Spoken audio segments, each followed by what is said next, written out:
BJP नेता रमेश बिधूड़ी ने sir मुद्दे पर राहुल गांधी पर तीखा हमला बोला है। उन्होंने कहा, देहात में कहावत है, भैंस अपने रंग को नहीं देखती, छाते को देखकर बिदकती है। यही हाल राहुल बाबा का है। हमारे यहाँ कहावत है देहात में कि बफेलो भैंस अपने रंग को देखती नहीं है और छाते को देखकर वो बिदकती है। यही हाल राहुल बाबा का है।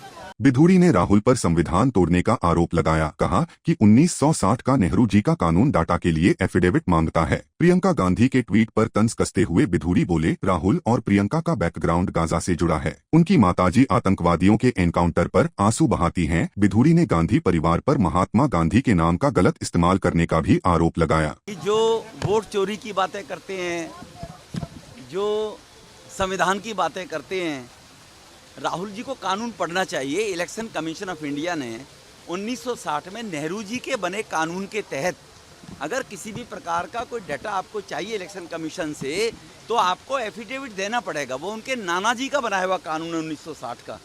तो स्वाभाविक रूप से संविधान को ब्रेक करने का राहुल जी काम कर रहे हैं कि वो एफिडेविट दें और डाटा लें। और राहुल गांधी जी कॉन्स्टिट्यूशन, अगर इलेक्शन कमीशन की बात करते हैं तो आपके पिताजी की जब हत्या हुई थी राजीव गांधी जी की, तो जिस सीट पर जो कैंडिडेट की मौत हो जाती है उस सीट को कैंडिडेट चुनाव में रोका जाता है।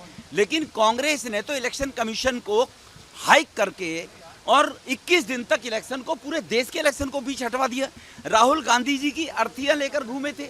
जिस प्रकार से 84 में इंदिरा जी की डेथ के बाद इन्होंने सिंपैथी वोट मिला था, हम ये नहीं कहते गलत हत्या हुई इंदिरा जी की, आतंकवादियों ने मारा। लेकिन राहुल गांधी जी को ये पहले अपना इतिहास पढ़ना चाहिए। वो कॉन्स्टिट्यूशन को पढ़ते तो है नहीं। और किसी ने कहा कौवा कान ले गया, कौवे के पीछे भागे फिरते रहते हैं। अरे भाई, पहले कान तो देखो है कि नहीं है।